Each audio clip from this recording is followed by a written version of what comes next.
Hello everyone, আসসালামু আলাইকুম। কেমন আছেন সবাই? আজকে আপনাদের জন্য নিয়ে চলে আসলাম নতুন আরেকটি ভিডিও। আজকের ভিডিও হচ্ছে রান্নার ভিডিও।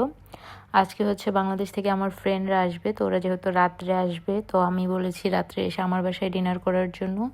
তো ওদেরকে যেহেতু বলেছি বাসায় ডিনার করবে, তো ওরাও আসবে রাত্রে 10:30টার সময় ল্যান্ড করবে। তো আমি বলেছিলাম যে আমার বাসায় আজকে খাওয়া দাওয়া করবে, তো ওরাও বলেছে আচ্ছা ঠিক আছে। তো যেহেতু বাংলাদেশ থেকে আসবে, বিমানে তো খাবার দেয়, তারপরেও আমি হচ্ছে কিছু বলেছি করলা ভাজি করব, তারপরে হলো দেশি একটা মুরগি নিয়েছি, সেটাকে ভুনা করব। তারপরে হচ্ছে আরেকটা জিনিসও করব, সেটা আমি আপনাদের সাথে পরে শেয়ার করতেছি। ফার্স্টে আগে করলা ভাজি আর হচ্ছে মুরগি, এই দুইটা রান্না শেষ করে নিই। তো ফার্স্টে হচ্ছে করলা ভাজি বসাই দিলাম, করলা ভাজি করে নেব। তো পাত্রে তেল দিয়ে নিলাম। আমি যেভাবে রান্না করি সেটাই আপনাদের সাথে শেয়ার করতেছি। আমি সব রান্নার ভিডিওতেই বলি যে আমি কোনো রাঁধুনি না, আমি আমার রান্নার প্রসেসটা আপনাদের কাছে শেয়ার করি, এটাই। আমি কোনো রাঁধুনি না। ভালো লাগলে আপনারা ট্রাই করে দেখতে পারেন, আর ভালো না লাগলে অবশ্যই ভিডিও ইগনোর করতে পারেন।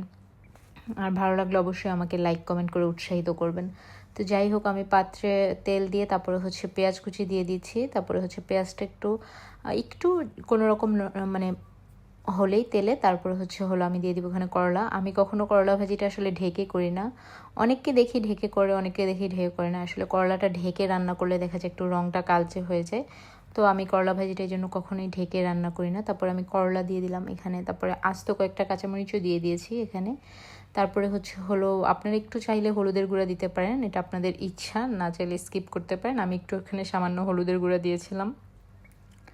তারপরে দিয়ে নেবো হলো লবণ পরিমাণ মতো, যতটুকু লাগে। তারপরে ভাজিটা নেড়ে চেড়ে একটু সিদ্ধ হওয়া পর্যন্ত অপেক্ষা করে তারপরে হলো আমি নামিয়ে নেব। আমি এভাবেই সবসময় করলা ভাজি করি।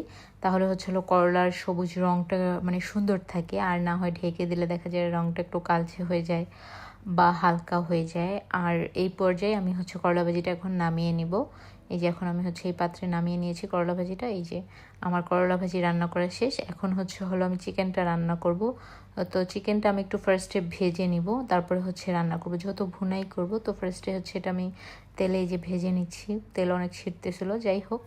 তো এই যে এই পর্যায়ে আর কি এরকম করে ভাজবো। হালকা একটু হলুদের গুঁড়া দিয়েছিলাম, আপনারা ওই চাইলে শুধু লবণ দিয়েও ভাজতে পারেন। আর একটু এপিট ওপিট হালকা গোল্ডেন ব্রাউন কালার করে ভেজে নিলেই হবে। তো এগুলো যখন আমার ভাজা হয়ে যাবে, তখন হলো আমি আরেকটা পাত্রে হলো এখন গরম মশলা আর তেল দিয়ে নিব। এখন এখানে আমি পেঁয়াজ কুচিও অ্যাড করে দিচ্ছি। এই যে পেঁয়াজ কুচি দেওয়ার পরে হলো আমি এগুলো একটু হালকা নাড়াচাড়া করে ভেজে নিব। তারপরে হলো আমি বাকি মশলা অ্যাড করব। তো পেঁয়াজটাকে একটু হালকা এখানে ভেজে নিতে হবে। তো পেঁয়াজটা যখন এই যে গোল্ডেন ব্রাউন কালার চলে আসবে, তখন হলো এখানে আমি আদা রসুন পেস্ট দিয়ে দিচ্ছি।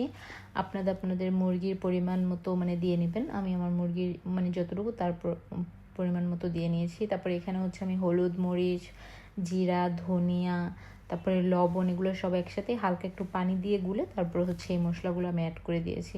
আমি প্রায় সময় মাছ বা মুরগি এই মাংস রান্না করার সময় এইভাবে অ্যাড করি, আপনারাও করতে পারেন।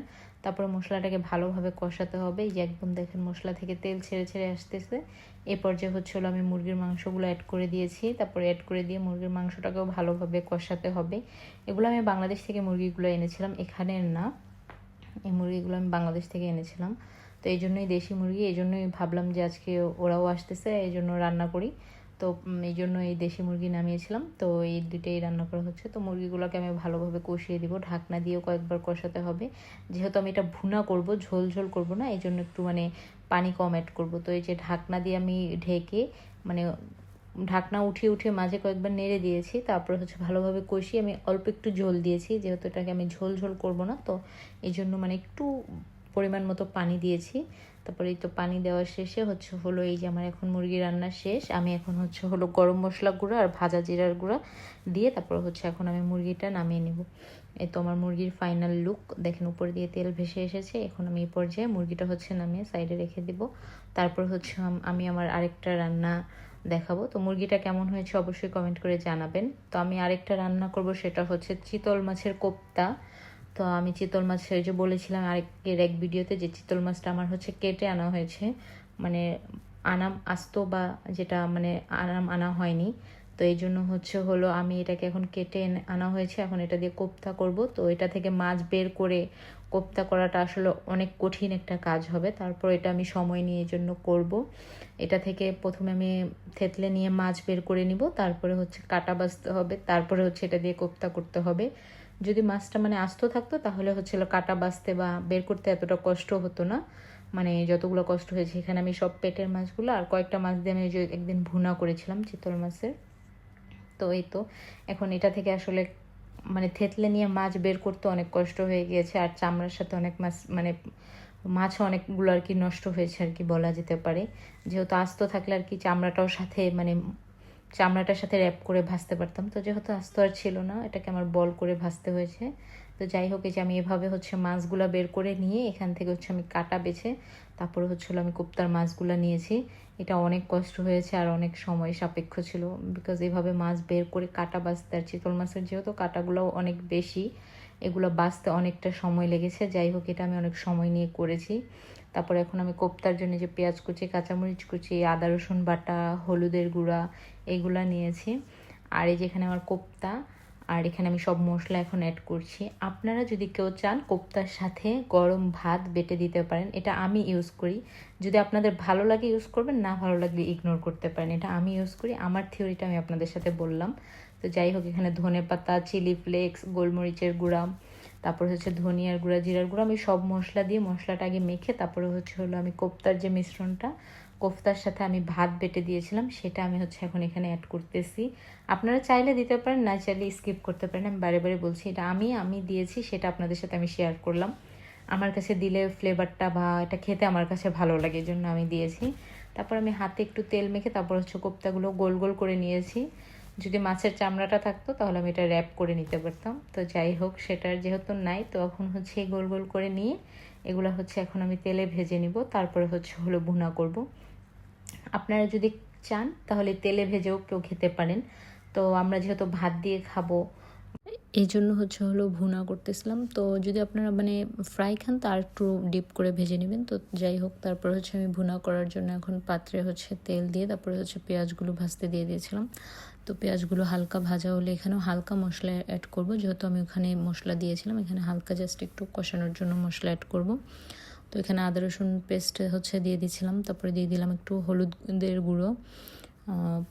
আপনাদের টেস্ট অনুযায়ী দিবেন আর কি, আসলে আমি আমার পরিমাণ মতো দিয়ে দিচ্ছি। এখানে সব মশলা একটু সামান্য পরিমাণে দিতে হবে, যেহেতু কোফতার মধ্যে তো এখানে মশলা দেওয়াই আছে। তারপরে দিব এটা জিরার গুঁড়া, লাল মরিচের গুঁড়া, এগুলো দিয়ে নিচ্ছি। তো দিয়ে তারপর আমি এখানে একটু পানি দিয়ে এগুলো নেড়েচেড়ে মশলাটাকে ভালো করে কষাতে হবে। তো এই তো মশলাটাকে আমি ভালোভাবে কষিয়ে নিচ্ছিলাম, ভালোভাবে নাড়াচাড়া করে। তো তারপর এখানে আমি কোফতাগুলো দিয়ে দিলাম। এখন কোফতাগুলো দিয়ে একটু নাড়াচাড়া করে এগুলোকে একটু কষিয়ে একটু পানি অ্যাড করতে হবে, সামান্য পরিমাণে পানি, যেহেতু এগুলো অলরেডি কুক হয়েই গিয়েছে। তো একটু সামান্য পরিমাণে অ্যাড করে তারপর এটাকে নেড়ে চেড়ে নামিয়ে নিতে হবে। তো আমি এখন এটাকে ভালোভাবে এই মশলার সাথে কষাচ্ছিলাম। তারপরে ওই যে বললাম সামান্য পরিমাণে আমি এখানে পানি অ্যাড করব। আপনারাও ওরকম ওই যে সামান্য পরিমাণেই পানি অ্যাড করবেন, আর যদি একটু ঝোল রাখতে চান সেক্ষেত্রে ঝোল রাখতে পারেন, সেটা আপনাদের উপরে ডিপেন্ড করে। তো এখানে আমরা মাখামাখাই রান্না করব। আর কোফতাগুলোও দেখা যায় ঝোল রাখলে ঝোলগুলো অনেকটা টেনে নেয়। তো যাই হোক, ওইভাবেই আমি একটু সামান্য পরিমাণে পানি দিয়ে এগুলোকে একটু ঢাকনা দিয়ে ঢেকে রান্না করে নিব। তারপরে এই তো ঢাকনা এখন ওপেন করেছি। এখন ঢাকনা ওপেন করে আমি এখানে দিয়ে দিব ধনেপাতা কুচি। আমার কাছে ধনেপাতা কুচির ফ্লেভারটা অনেক ভালো লাগে, তো এই জন্য আমি ধনেপাতা কুচি দিয়ে নিচ্ছিলাম। আপনারাও যে যতটুকু খান, যদি বেশি ফ্লেভার পছন্দ না হয় তাহলে সামান্য পরিমাণে কম দিতে পারেন। আমি একটু বেশি দিয়ে নিচ্ছি। তারপরে দিয়ে নিলাম উপর থেকে 2-3টা কাঁচামরিচ ফালি করে। তো এই তো আমার কোফতার ফাইনাল লুক। কেমন হয়েছে অবশ্যই কমেন্ট করে জানাবেন। আজকের ভিডিও পর্যন্ত, সবাই ভালো থাকবেন, সুস্থ থাকবেন। আল্লাহ হাফেজ।